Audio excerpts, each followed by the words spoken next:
Okay. So Devlan, how did you become involved in stamp collecting and then in dealing with stamps? Okay. Well, like many sort of stamp collectors, I started as a young boy collecting world stamps. Somebody introduced me to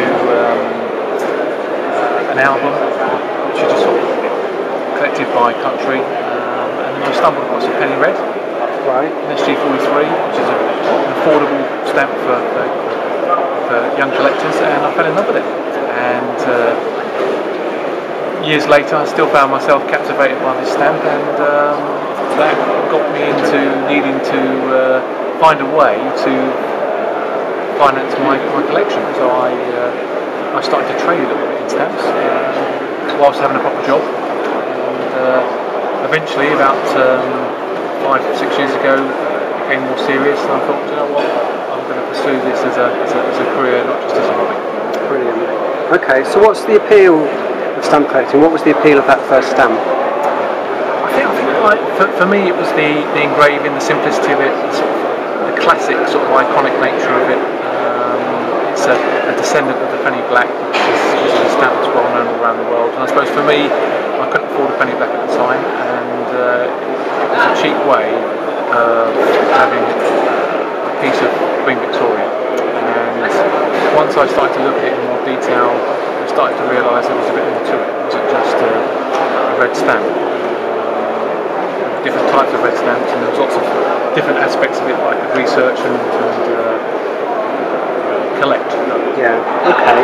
So if someone wanted to collect those kind of stamps, the line engraved stamps of Britain, what tips would you give them to start out? Well, the tips I give them is collect things that they're interested in, collect things that catch their eye, and if they can, try and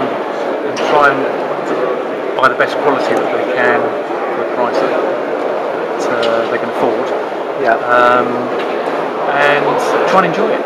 Don't get dragged down a particular route because that's the sort of albums that are available to sort of fill in. Go off on your own trail if you can. My ultimate tip is just to do it for enjoyment. Don't let it be for any other reason than to fulfil an interest in it. Sure, okay.